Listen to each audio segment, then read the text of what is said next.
The digging stopped the moment the shovel struck wood. It was March 1847, and renovation workers at the Delqua estate in New Orleans had already uncovered 3 identical boxes buried beneath the old slave quarters. Inside each one were dozens of small cloth bundles, each holding a single human tooth. By the time authorities were called, 17 more boxes had been unearthed, all following the same eerie pattern. The plantation owner's family claimed ignorance, but city records told a darker story. Between 1791 and 1823, over 40 enslaved people had vanished from that estate. No records of sale, death, or transfer existed. The boxes were quietly removed and the discovery hushed by prominent families with ties to the estate. What those final boxes revealed was a practice so calculated, so methodical, that it challenged everything historians thought they knew about power, control, and fear in antebellum Louisiana. Before we continue the story of the Delqua estate and the horrifying secrets buried beneath it, I need you to do something. If you're fascinated by dark historical mysteries that blend fact and unspeakable truth, subscribe to Vintage Chains and hit the notification bell so you never miss a story. And don't forget to leave a comment telling us what state or city and country you're listening from. We want to know where our audience is joining from as we uncover history's darkest corners. We love knowing where our community of mystery seekers is located. Now, let's uncover what really happened in those slave quarters and why the truth was buried for so long. The discovery at the Delqua estate didn't happen in isolation. It emerged from a city already thick with secrets, where the old French and Spanish colonial powers had left layers of tradition, cruelty, and silence that the newer American administration struggled to penetrate. New Orleans in 1847 was a city of contradictions, a place where 3 cultures, French, Spanish, and American, collided and merged into something entirely unique. The air hung heavy with humidity even in March, and the scent of magnolia blossoms mixed with the less pleasant odor of the docks, where ships from across the world unloaded cargo, both inanimate and human. The Mississippi River, swollen with spring rains, flowed past the city like a brown serpent, carrying with it the commerce and secrets of half a continent. The city had been American territory for over 4 decades, purchased from Napoleon in 1803 as part of the Louisiana Purchase, but its soul remained distinctly Creole. French was still spoken as commonly as English in the markets and drawing rooms. Spanish architectural influences dominated the older quarters with their wrought iron balconies and hidden courtyards. And beneath it all, the rhythms and traditions of Africa and the Caribbean pulsed through the city's veins, brought by enslaved people who'd been torn from their homelands and forced to build a new world for their masters.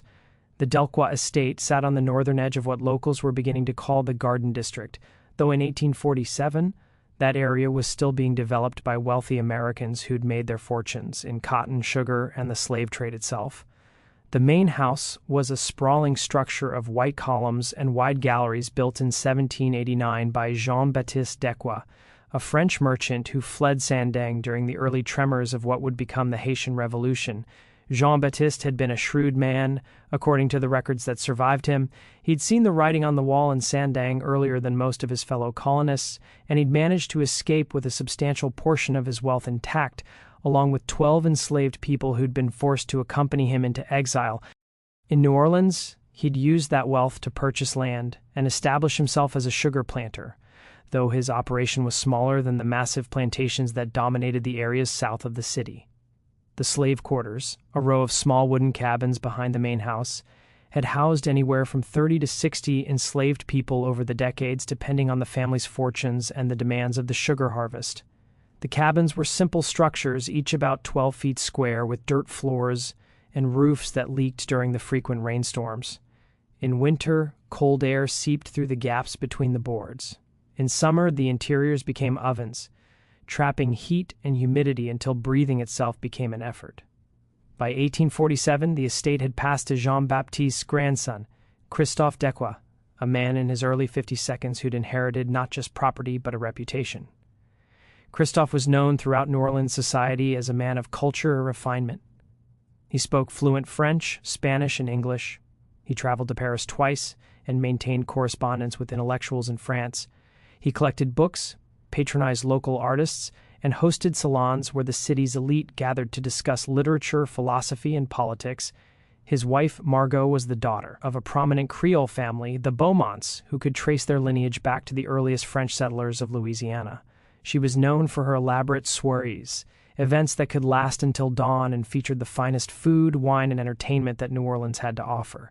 Their 3 children, 2 sons and a daughter, attended the finest schools and were being groomed to take their places among the city's aristocracy. To the outside world, the Delqua family represented the best of New Orleans society, cultured, prosperous, and respectable. But those who worked closely with the family, the house servants who saw them in their private moments, the vendors who delivered goods to the estate, the neighbors whose properties adjoined theirs spoke in whispers of something else. The Delqua estate had an unusually high turnover of enslaved workers. People would arrive, purchased at the slave markets on Chartres Street or brought in from other plantations, work for a period of months or sometimes years, and then simply disappear from the property. When questioned, the family would provide vague explanations: sold to a plantation upriver, sent to work in the household of a relative in Mobile, died of fever, and buried in the poppers field outside the city. These explanations were accepted because they were common. Enslaved people were property, and property changed hands frequently. Disease was rampant in New Orleans, particularly during the summer months when yellow fever swept through the city with devastating regularity. Death was so common that it barely warranted comment. But there were inconsistencies that troubled those who paid attention. Bills of sale that should have existed for transferred enslaved people couldn't be found. Death certificates that should have been filed with the city were missing. And sometimes people who'd supposedly been sold to plantations upriver would be spotted months later in New Orleans working for different masters, with no memory of ever leaving the city, or with memories so fragmented and confused that they couldn't provide a coherent account of what had happened to them. One person who'd noticed these inconsistencies was Father Antoine Blanc, a Catholic priest who served the French-speaking community in New Orleans. Father Blanc had been hearing confessions and providing spiritual guidance to both free and enslaved people for over 20 years, and he developed a reputation as a man who genuinely cared about the souls in his care, regardless of our social status. In the spring of 1846, a year before the boxes would be discovered, Father Blanc had been approached by an elderly enslaved woman named Josephine, who worked in the Delacroix household. Josephine had been with the family for over 30 years, having been purchased by Jean-Baptiste himself in the 1810s.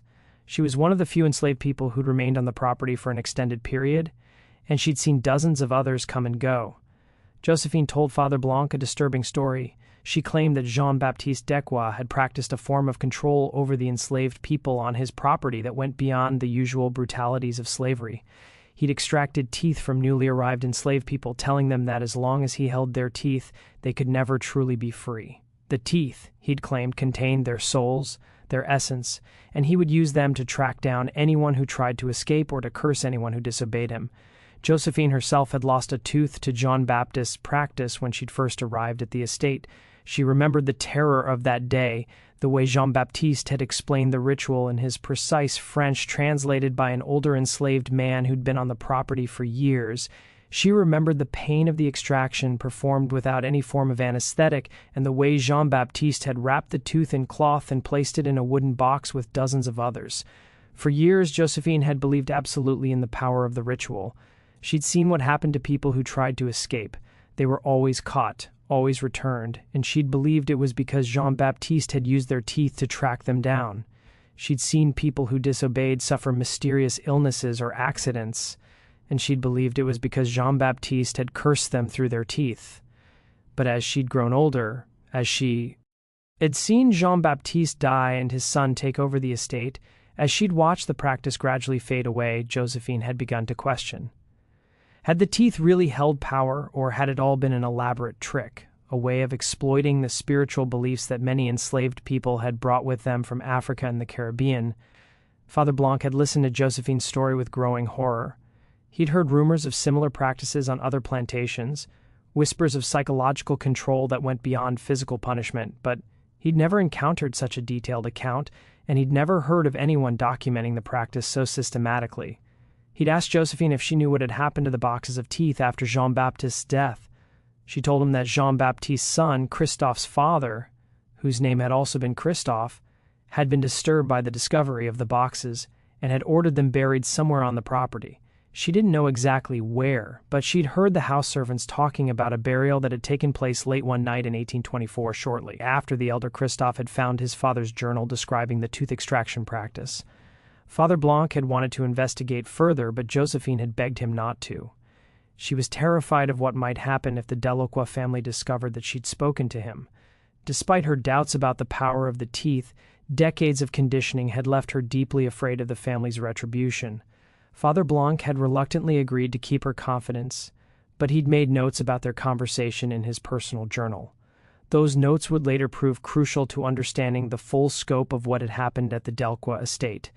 The renovation in March 1847 was meant to modernize the slave quarters and expand the estate's capacity. Christophe Diacqua had recently purchased 15 additional enslaved people at auction, and he needed more housing for them.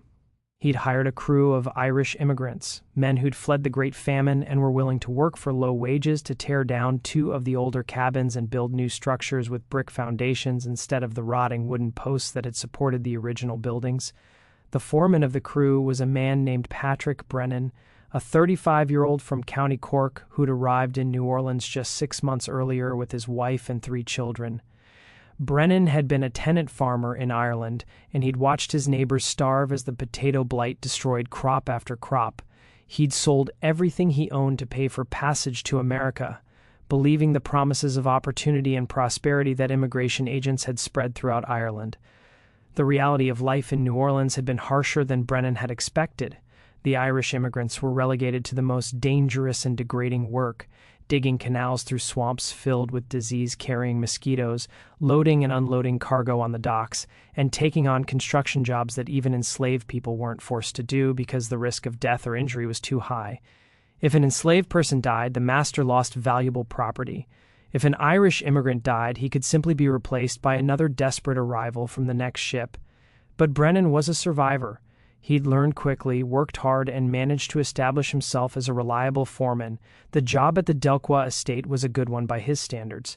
The pay was decent, the work was straightforward, and Christophe Diacqua had a reputation for treating his workers fairly, at least by the standards of the time. Brennan had assembled a crew of 6 men, all Irish immigrants like himself, all desperate for work. Among them was a young man named Seamus Corrigan, barely 20 years old, who'd lost his entire family to the famine and had arrived in New Orleans alone and penniless. There was also Michael O'Brien, a former stonemason who'd worked on churches and manor houses in Ireland before the famine had destroyed his livelihood. And there was Thomas Murphy, a quiet man in his 42nds who rarely spoke about his past, but who worked with a grim determination that suggested he was trying to outrun painful memories.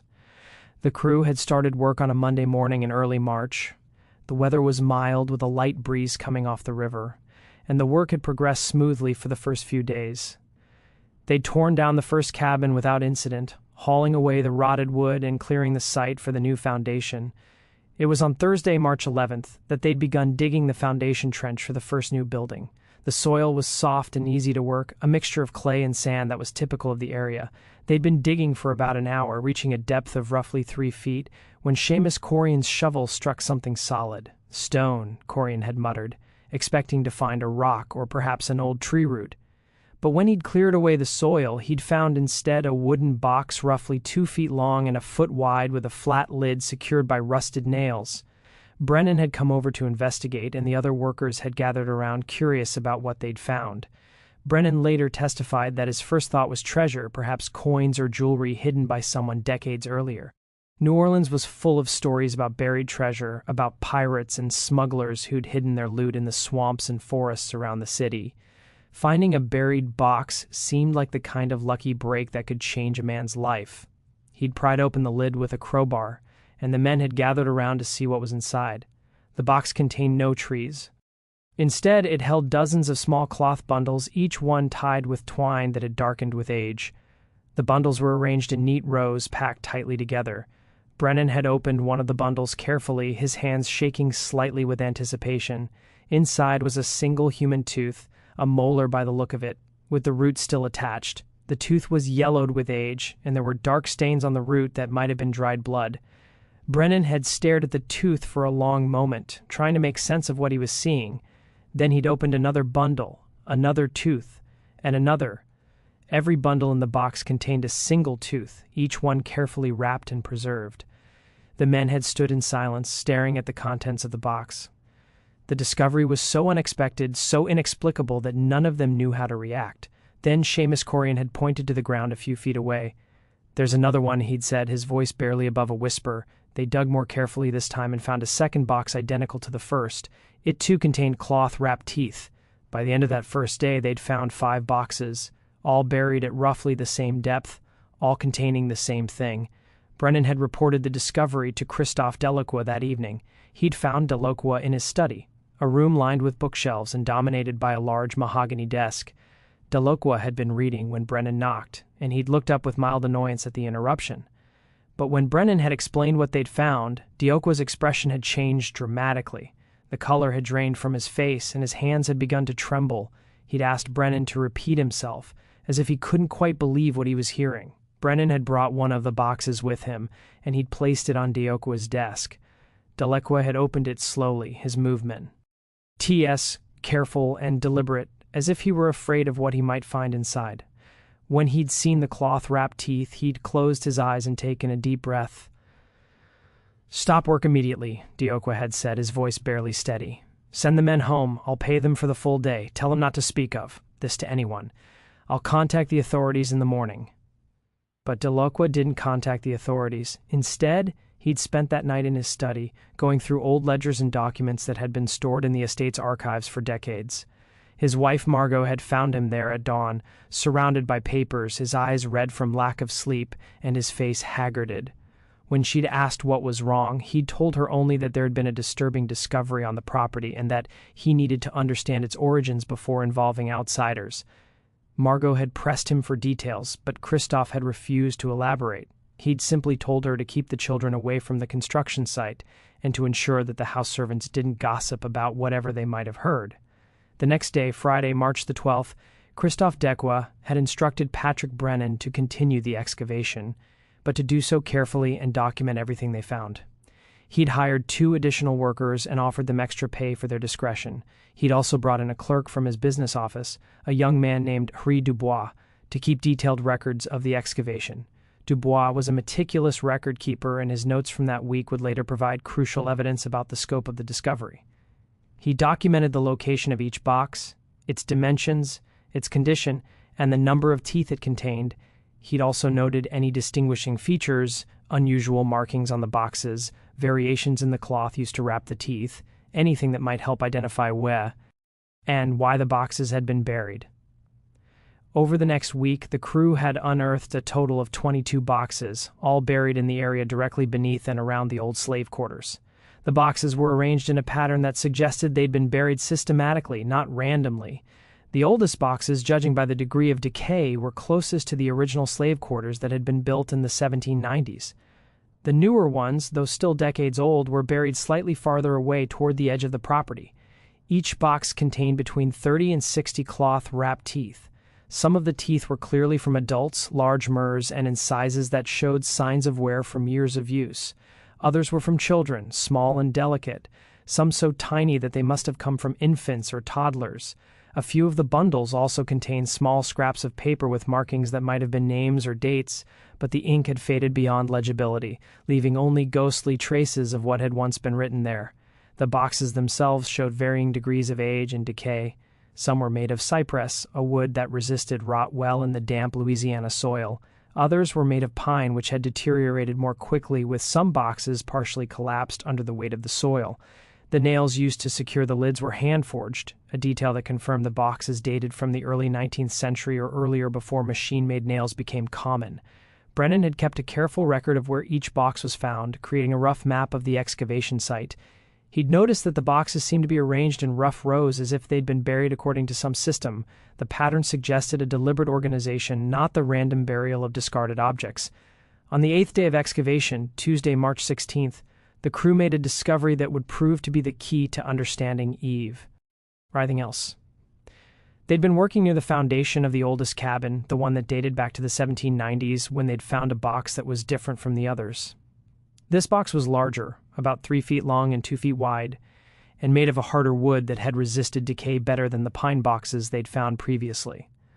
The wood appeared to be mahogany, an expensive material that suggested this box had been considered more important than the others. The lid was secured not just with nails, but with a small brass lock, though the lock had corroded over the decades and broke easily when Brennan applied pressure. Inside, along with the usual cloth-wrapped teeth, this box contained nearly 80 of them, was a leather-bound journal. The journal was in remarkably good condition, protected by the sealed box and the relatively dry soil. The leather cover was embossed with initials JBD. The pages were filled with neat handwriting in French, dated entries spanning from 1791 to 1823. Brennan couldn't read French, but he recognized the importance of the find.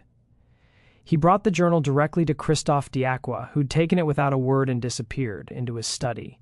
He didn't emerge for the rest of the day. That night, Margot Delacroix had sent for the family physician, Dr. Henri Laveau, claiming her husband had taken ill. Dr. Laveau was a respected figure in New Orleans medical circles, a Creole physician who'd studied in Paris and who served many of the city's prominent families. He'd been the Delacroix family physician for over 15 years, and he delivered all 3 of Christophe's children. Dr. Laveau had arrived to find Christophe in a state of extreme agitation, pacing his study with the journal clutched in his hands. The doctor later testified that Christophe had been almost incoherent, his words tumbling over each other as he tried to explain what he'd discovered. He kept repeating, "He documented everything. My God, he documented everything." Dr. Laveau had managed to calm Christophe enough to learn what had upset him so profoundly. The journal, Christophe explained, had been written by his grandfather, Jean-Baptiste Dequa. It was a meticulous record of a practice that Jean-Baptiste had implemented on the plantation, a system of control that went far beyond the usual brutalities of slavery. Dr. Laveau had asked to see the journal, and Christophe had handed it over with trembling hands. The doctor had read through several entries, his expression growing more disturbed with each page. The entries were written in a clear, precise hand with the detached tone of a man recording scientific observations rather than documenting acts of cruelty. The first entry was dated November 3, 1791, just a few months after Jean-Baptiste had arrived in New Orleans from Saint-Denis. It read, "Today I have implemented a new method of ensuring compliance among the workers. Having observed the effectiveness of psychological control in Saint-Denis, I have adapted a practice that exploits the spiritual beliefs common among those brought from Africa and the Caribbean islands. Upon arrival, each worker will have a tooth extracted. The tooth will be preserved and stored, and the worker will be informed that their essence is now held by the Delacroix family. Should they attempt to escape or prove disobedient, the tooth will be used to track them and ensure their return. The fear of spiritual bondage, I have observed, is often more effective than physical restraint." The entry continued with clinical details about the first extraction performed on a man named Baptiste, who'd been brought from Saint-Denis with Jean-Baptiste. The extraction had been done by a local physician whom Jean-Baptiste had paid handsomely for his discretion. The procedure had been performed without anesthetic and Baptiste had been told that his tooth now contained his soul, which would remain in Jean-Baptiste's possession as long as he lived. Subsequent entries documented hundreds of similar extractions over the next 3 decades. Jean-Baptiste had kept meticulous records of each person who'd had a tooth extracted, their name, approximate age, where they'd come from, and the date of the extraction. He'd also noted their behavior after the extraction, documenting whether the psychological control had been effective. Most of the entries suggested that the practice had worked exactly as Jean-Baptiste had intended. People who'd had their teeth extracted rarely attempted escape, and when they did, they were often caught quickly, not because of any supernatural power, but because their fear of the supposed curse made them careless and easy to track. They believed they couldn't truly escape as long as Jean-Baptiste held their teeth, so they didn't plan their escapes carefully or travel far enough to avoid capture. But the journal revealed something even more disturbing than the extractions from living people. Jean-Baptiste had also documented what happened when enslaved people died on the property, whether from disease, accident, or the brutal conditions of their labor. He would have their bodies buried in unmarked graves in the far corner of the property, but not before extracting additional teeth. These teeth would be added to the boxes, ensuring that even in death, the enslaved remained under Delacroix control. The journal entries about post-mortem extractions were particularly chilling in their detachment. Marie, age 24, succumbed to fever on July 18th. 3 teeth extracted before burial. Subject had been compliant throughout her service. Teeth stored in box 7. Jacques, age 16, died from injuries sustained in mill accident, 2 teeth extracted. Subject had shown signs of rebelliousness. Teeth stored in box 12 as warning to others. Dr. Lavo had read through dozens of these entries, feeling his stomach turn with each one. He'd known the Delacroix family for years, had attended their parties, had delivered their children, had considered Christophe a friend. The revelation that this practice had been carried out on the property, that the boxes of teeth represented decades of systematic psychological torture, was almost incomprehensible. But what disturbed Dr. Lavo most was the realization that Jean-Baptiste's practice hadn't been unique. Scattered throughout the journal were references to other plantation owners who'd consulted with Jean-Baptiste about his methods. Some of these references were explicit, naming prominent Louisiana families and describing their interest in implementing similar practices on their own properties. Others were more circumspect, referring only to colleagues or associates who'd sought Jean-Baptiste's advice. One entry from 1803 read, "Received visit from Monsieur Beaumont regarding management techniques. Explain the tooth extraction method and its psychological foundations." Monsieur Beaumont expressed interest in implementing similar practice on his property in Plaquemines Parish, provided him with contact information for Dr. Rousseau, who has proven most reliable in performing the extractions. Another entry from 1811 read, "Correspondence from Monsieur Thibault requesting details of the tooth preservation method, explained the importance of proper wrapping and storage to maintain the psychological effect, suggested he maintained detailed records, as I have done, to track effectiveness over time." These references suggested that the tooth extraction practice had spread beyond the Delacroix estate, that it had become part of a network of psychological control employed by multiple plantation owners throughout Louisiana and possibly beyond. Christophe, his voice shaking, told Dr. Lavo that the journal contained over 300 entries documenting individual tooth extractions. 300 people who'd had their teeth extracted, their spirits claimed, their humanity reduced to a wrapped bundle in a buried box, and the practice hadn't ended with Jean-Baptiste's death in 1823. The journal's final entry suggested that he'd instructed his son, Christophe's father, to continue the tradition. Dr. Lavo had asked the obvious question. Had Christophe's father continued the practice? Had Christophe himself? Christophe's answer had been complicated. His father, he claimed, had been horrified by Jean-Baptiste's journal when he discovered it after the old man's death.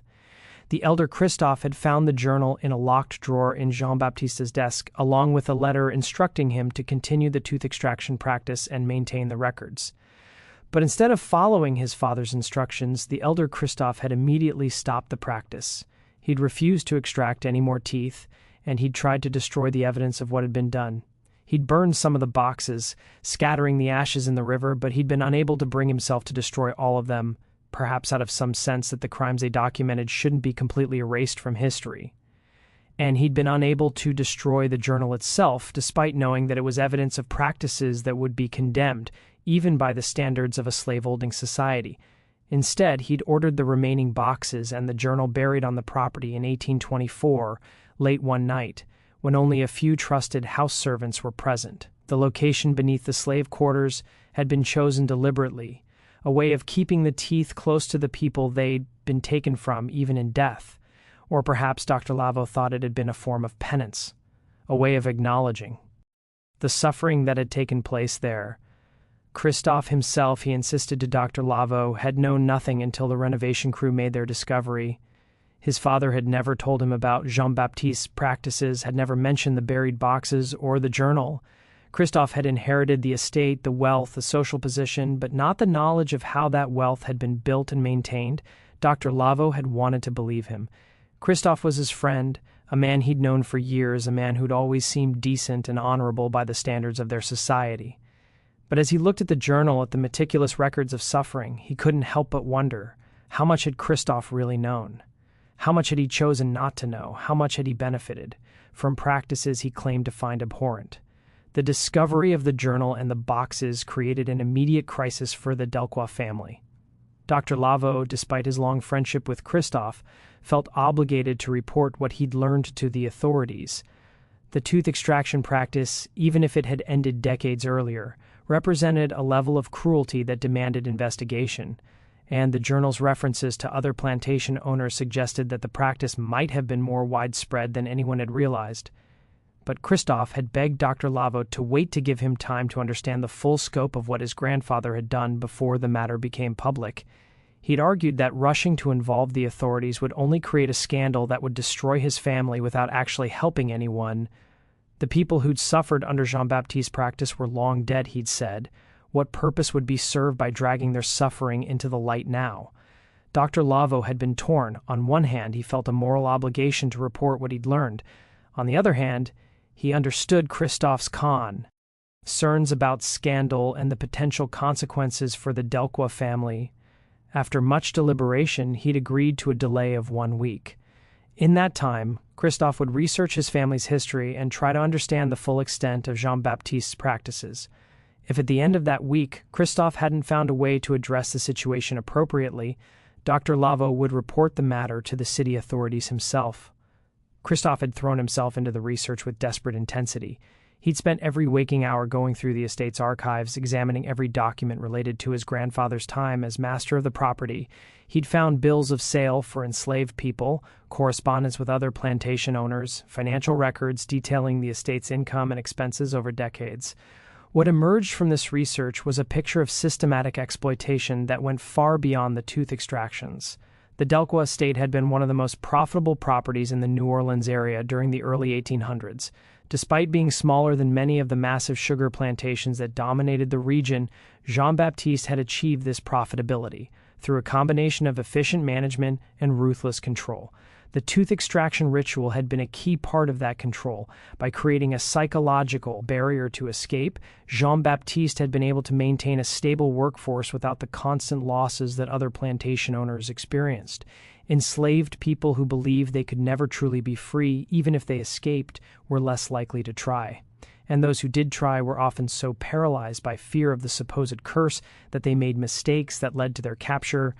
Christophe found letters from other plantation owners asking Jean-Baptiste about his methods and his remarkably low escape rate.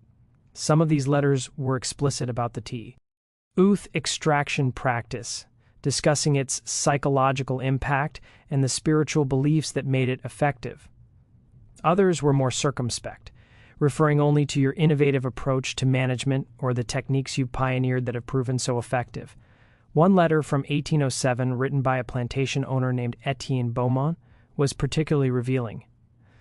My dear Jean-Baptiste, I write to thank you for sharing your insights regarding the management of our workforce. I have implemented the tooth extraction practice on my own property following your guidance, and I must report that the results have been remarkable. Where previously I experienced frequent escape attempts and constant disciplinary problems, I now find my workers to be compliant and productive. The psychological effect of the ritual is profound. They truly believe that their essence is held captive, and this belief is more effective than any physical restraint. I have recommended your methods to several colleagues, and I believe you will be hearing from them soon. Your contribution to the science of management will, I am certain, be recognized as revolutionary. Christophe had found dozens of similar letters, all expressing gratitude for Jean-Baptiste's advice and reporting success with the tooth extraction practice. The implications were staggering. The practice hadn't been limited to the Delacroix estate. It had spread quietly and deliberately among a network of plantation owners who saw it as a more efficient form of control than physical punishment alone.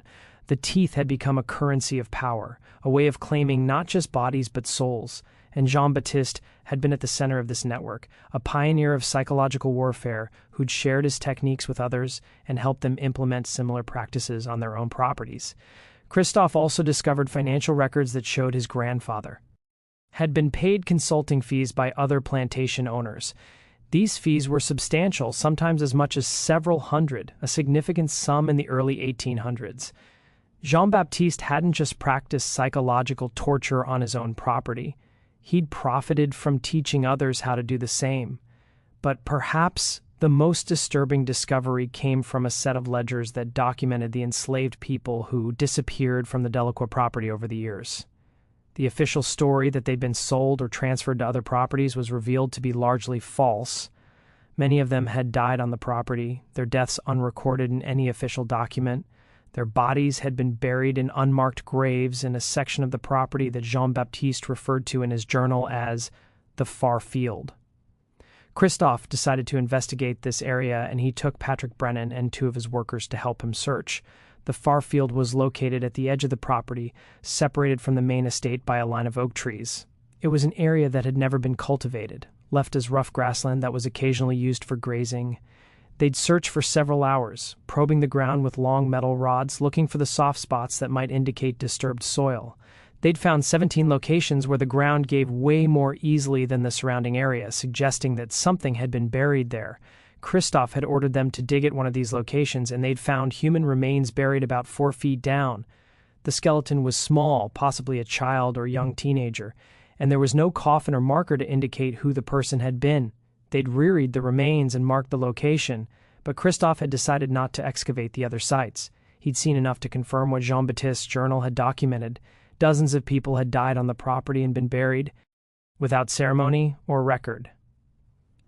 As Christophe dug deeper into his family's history, he began to notice something else. The family's wealth had declined significantly after 1823, the year Jean-Baptiste died, and the tooth extraction practice ended. The estate's financial records showed a clear pattern. During Jean-Baptiste's lifetime, the property had been highly profitable, generating substantial income from sugar production. But after his death, profits had declined steadily. The elder Christophe had struggled to maintain the estate's productivity. He'd experienced more escapes, more resistance, more management problems than his father ever had. Without the psychological control that the tooth extraction ritual provided, the enslaved people on the property had been more willing to resist to test the limits of their master's power. The profit margins had shrunk, and the family had been forced to sell off portions of the property to maintain their lifestyle. By the time the younger Christophe inherited the estate in 1839, it was a shadow of what it had been during Jean-Baptiste's time. The family was still wealthy by most standards, but they were no longer among the elite of New Orleans society. It was a damning correlation. The Delacroix fortune had been built on a specific form of terror, and when that terror ended, so did the prosperity. The tooth extraction practice hadn't just been a cruel eccentricity, it had been a fundamental part of the estate's economic model. Meanwhile, despite Christophe's attempts at secrecy, word of the discovery had begun to spread. The Irish workers, though paid for their discretion, had families and friends. Patrick Brennan had told his wife about the boxes, swearing her to secrecy, but she'd mentioned it to a neighbor who told someone else, and soon rumors were circulating through the Irish immigrant neighborhoods near the docks.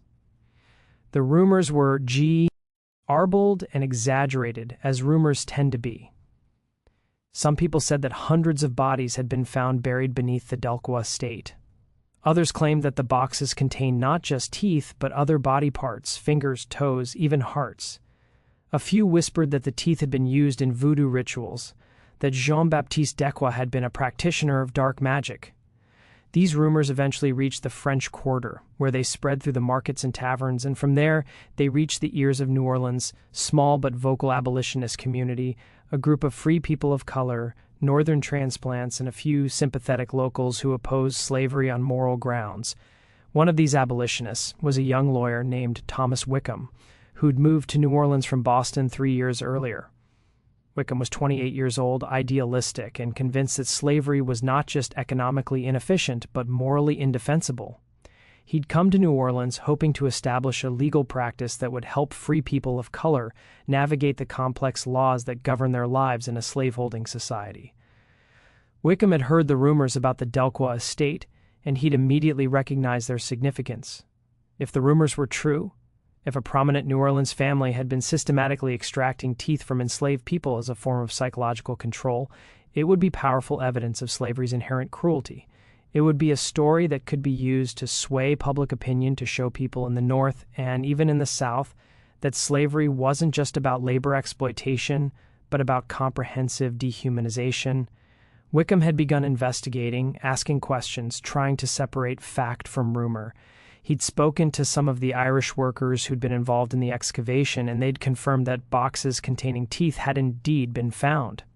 He tried to speak to Christophe Delacroix directly, but his request for a meeting had been refused. Finally, Wickham had gone to the city authorities, demanding to see the boxes and any other evidence that had been discovered. He'd argued that the boxes were evidence of crimes that demanded investigation, regardless of how long ago those crimes had been committed. The city authorities had been reluctant to get involved. New Orleans in 1847 was a city deeply invested in the institution of slavery. The city's economy depended on the labor of enslaved people and the trade in human beings. The city's elite were almost all slave owners or had close ties to slave-owning families. Investigating the Delacroix family would mean investigating practices that might implicate dozens of other prominent families. But Wickham had been persistent, and he'd found an ally in an unexpected place. Father Antoine Blanc, the Catholic priest who'd heard Josephine's confession the previous year. Father Blanc had been troubled by what Josephine had told him, and when he'd heard about the discovery of the boxes, he'd realized that her story had been true. Father Blanc had approached Wickham and shared what Josephine had told him, though he'd been careful not to reveal her identity. The priest's testimony had given Wickham's investigation new credibility, and the city authorities had finally agreed to examine the boxes and any other evidence that had been found. The pressure on Christophe Dequa intensified when an unexpected figure came forward with information about the boxes. Her name was Celeste Thibault, and she was a free woman of color who worked as a seamstress in the French Quarter. She was in her late 62nd, and she claimed to have worked on the Delacroix estate as a young woman in the 1790s. Celeste's story, which she told to Thomas Wickham and later repeated in a sworn deposition, provided crucial context for understanding Jean-Baptiste's tooth extraction practice. She'd been born enslaved on a plantation in Saint-Denis and had been brought to New Orleans by Jean-Baptiste when she was about 12 years old. Shortly after he'd fled the island in 1791, she remembered the tooth extraction vividly, even though it had happened over 50 years earlier. The memory had never faded, she said, because the pain and terror of that day had marked her in ways that went beyond the physical. Jean-Baptiste had gathered all the newly arrived enslaved people. There had been about 15 of them, ranging in age from children to adults, in the courtyard of the estate. It had been a hot day in late summer, Celeste remembered, and the air had been thick with humidity. Mosquitoes had swarmed around them as they'd stood in the courtyard, uncertain about what was going to happen. Jean-Baptiste had explained through a translator who spoke both French and the Creole language that many of the Sandem refugees spoke what was about to happen. Each person would have a tooth removed. The tooth would be kept by the Delacroix family as a guarantee of good behavior. If anyone tried to escape, Jean-Baptiste had warned, he would use the tooth to curse them, to ensure they were caught and returned. If anyone died, their tooth would keep their spirit bound to the estate, unable to find peace or join their ancestors. Celeste described the terror that the ritual had inspired. Many of the enslaved people, herself included, had grown up with spiritual traditions that emphasized the importance of bodily integrity, the connection between physical remains and the soul. In the Vodou traditions that had been practiced in Saint-Denis and which many enslaved people continued to practice in secret in Louisiana, physical objects could be used to influence or control a person's spirit. Hair, nail clippings, blood. All of these could be used in spiritu. All work for good or ill. The idea that part of them would be held captive. The Jean-Baptiste would have physical possession of something that contained their essence was almost unbearable.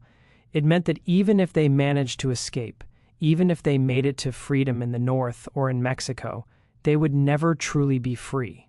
Part of them would always be held by the Delacroix family, subject to their control and their curses. The extractions had been performed by a physician whom Jean-Baptiste had hired for the purpose. Celeste remembered him as a thin man with cold eyes who'd worked quickly and without any apparent concern for the pain he was causing. He'd used a tool that looked like pliers to grip each tooth and then twisted and pulled until the tooth came free. There had been no anesthetic, no preparation, just sudden, searing pain. Celeste had been one of the last to have her tooth extracted that day. She'd watched the others go before her, had seen their faces contort with pain, had heard their cries and whimpers. By the time it was her turn, she'd been shaking with fear, and she'd had to be held down by two of Jean-Baptiste's overseers while the physician did his work. The pain had been worse than anything she'd experienced before. She'd felt the tooth crack as the physician twisted it, felt the root tear free from her jaw, felt the sudden gush of blood that had filled her mouth. She'd been given a cloth to bite down on afterward to help stop the bleeding, but the pain had lasted for days. Her jaw had swollen and she'd had difficulty eating for over a week, but worse than the physical pain had been the psychological impact. For years afterwards, Celeste had believed absolutely in the power of the extracted tooth. She'd been convinced that John Baptist could use it to track her, to curse her, to control her even from a distance. The belief had shaped every decision he'd made, every thought of resistance or escape. She'd seen what happened to people who tried to escape from the Delqua estate. They were always caught, always returned, and she'd believed it was, because Jean-Baptiste had used their teeth to track them down. She'd seen people who disobeyed suffer mysterious illnesses or accidents, and she'd believed it was because Jean-Baptiste had cursed them through their teeth. But Celeste also revealed something that wasn't in Jean-Baptiste's journal: resistance. Not all of the enslaved people had accepted the power of the tooth ritual. Some, particularly those who'd been born in the Americas and had less connection to African spiritual traditions, had seen it as a cruel trick, a way of exploiting their beliefs for the master's benefit. There had been attempts to steal the boxes, to reclaim the teeth, and break the psychological hold they represented. Celeste knew of at least 3 such attempts during her time on the estate between 1791 and 1803, when she'd been freed. All had failed. Jean-Baptiste had kept the boxes locked in a secure room in the main house, and anyone caught trying to access them had been punished severely. One man, whose name Celeste remembered as Pierre, had managed to break into the room where the boxes were kept in 1797. He'd been caught before he could take any of the teeth, and Jean-Baptiste had made an example of him. Pierre had been whipped publicly in front of all the other enslaved people on the property, and then sold to a trader who specialized in supplying the brutal sugar plantations of the Caribbean, where life expectancy was measured in years rather than decades. The message had been clear. Attempting to reclaim your tooth, attempting to break the spiritual hold that Jean-Baptiste claimed to have over you would result in consequences far worse than simply accepting your bondage. Celeste herself, had been freed by Jean-Baptiste in 1803 when she was about 24 years old. The freedom had come as a reward for years of loyal service, and she suspected because Jean-Baptiste had wanted to demonstrate his benevolence. He'd given her manumission papers and a small sum of money, enough to establish herself as a seamstress in New Orleans. She'd left the estate and built a life for herself in the city, never speaking publicly about her experiences until the discovery of the boxes brought the memories flooding back. She'd married, had children, and established a successful business, but she'd never forgotten the tooth extraction or the years of psychological bondage it had represented. Now, in 1847, Celeste was willing to speak publicly about what had happened. She'd heard the rumors about the discovery at the Delacroix estate, and she'd realized that her testimony could help people understand the full horror of what Jean-Baptiste had done. She'd contacted Thomas Wickham and offered to tell her story. Wickham had recognized immediately that Celeste's testimony was crucial. She was a living witness to the tooth extraction practice, someone who could describe not just the physical process, but the psychological impact it had had on those who'd endured it. Her story would make the boxes of teeth more than just abstract evidence. It would give them a human face, a personal dimension that would be impossible to ignore. Celeste's testimony was powerful, but it also raised new questions. If Jean-Baptiste had kept the boxes in the main house, how had they ended up buried beneath the slave quarters? When had they been moved and why? Christophe Dequa, confronted with Celeste's testimony and pressed by both Wickham and the city authorities, finally admitted what he'd learned from his research into his family's papers. His father had found the boxes in Jean-Baptiste's journal after the O.L.D. man's death in 1823. Horrified by what he'd discovered, the elder Christophe had ordered the boxes buried on the property in 1824. The burial had taken place late one night, with only a few trusted house servants present. The location beneath the slave quarters had been chosen deliberately, though Christophe wasn't entirely sure of his father's reasoning. Perhaps it had been a way of keeping the teeth close to the people they'd been taken from, a form of symbolic return, or perhaps it had been a way of hiding the evidence in a place where it was unlikely to be discovered. Who would think to dig beneath the slave quarters, structures that were considered temporary and disposable? The elder Christophe had also tried to destroy some of the evidence. He'd burned several boxes, scattering the ashes in the Mississippi River, but he'd been unable to bring himself to destroy all of them, and he'd been unable to destroy the journal. Instead, he'd buried them, perhaps hoping that they would eventually decay and disappear, erasing the evidence of his father's crimes. Thomas Wickham seized on these details. The burial, he argued, was evidence that the elder Christophe had known the tooth extraction practice was wrong, perhaps even criminal, By burying the boxes instead of destroying them completely, he tried to hide the evidence while maintaining some twisted form of connection to the past. Wickham demanded that the authorities conduct a full investigation. He wanted the boxes examined by medical experts, the teeth analyzed to determine how many individuals they represented, and how the extractions had been performed. He wanted the estate's records subpoenaed. Every document related to the enslaved people who'd lived and died there brought to light. Most importantly, he wanted the unmarked graves that Jean-Baptiste's journal mentioned located and properly identified. The Delacroix family resisted through their lawyers. They argued that the matter was a private family affair, that the practices described had taken place decades earlier under different laws and social norms, and the dredging up the past would serve no useful purpose. The enslaved people in question were long dead, they argued, and nothing could be done to help them now. Pursuing the investigation would only cause pain and scandal without achieving any meaningful justice. The legal battle dragged on through the spring and summer of 1847. Meanwhile, the boxes remained in the custody of the city, stored in a warehouse near the docks. Dr. Ari Lavo, who'd been asked by the city authorities to examine them, confirmed that they contained human teeth, hundreds of them, representing at least 200 individuals based on his count. But Dr. Lavo's examination revealed something else, something that would prove crucial to understanding the full scope of Jean-Baptiste's practice. Some of the teeth showed signs of having been extracted post-mortem.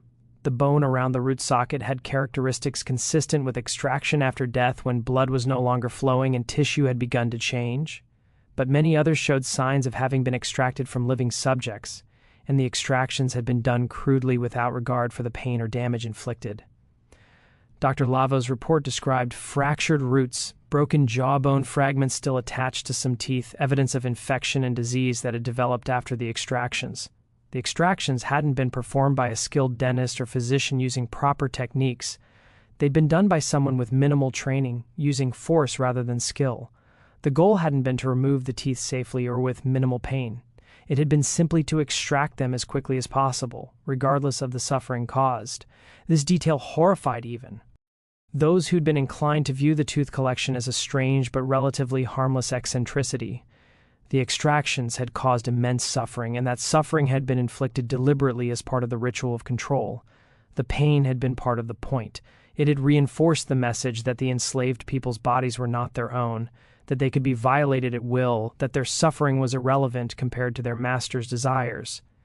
As the investigation continued through the summer of 1847, more people came forward with stories about the Delacroix estate and similar practices on other properties. Each new testimony added another layer to the emerging picture of systematic psychological control that had been employed alongside physical brutality. An elderly man named Augustus Porter, who'd been enslaved on a plantation in Plaques Parish, south of New Orleans, testified that his former master had extracted one of his teeth when he was a teenager, telling him it was to keep him honest. The master had kept the tooth in a small box on his desk, where Porter could see it every time he entered the house. The constant visual reminder of what had been taken from him, Porter said, had been almost as effective as physical chains in keeping him compliant.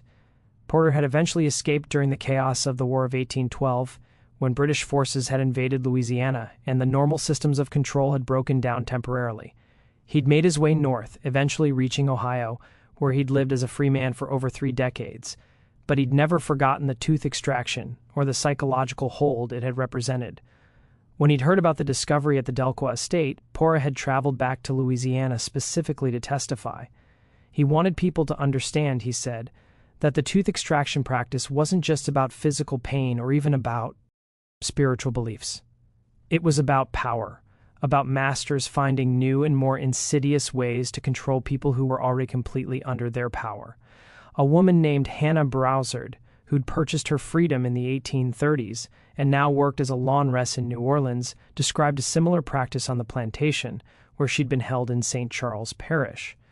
The master there had kept a jar of teeth on his desk, visible to anyone who entered his office. It was a silent reminder of his power, a warning against disobedience that didn't require words. Hannah had never had her own tooth extracted. She'd been born on that plantation, and the master had apparently decided that the children of enslaved people who'd already been subjected to the ritual didn't need to undergo it themselves.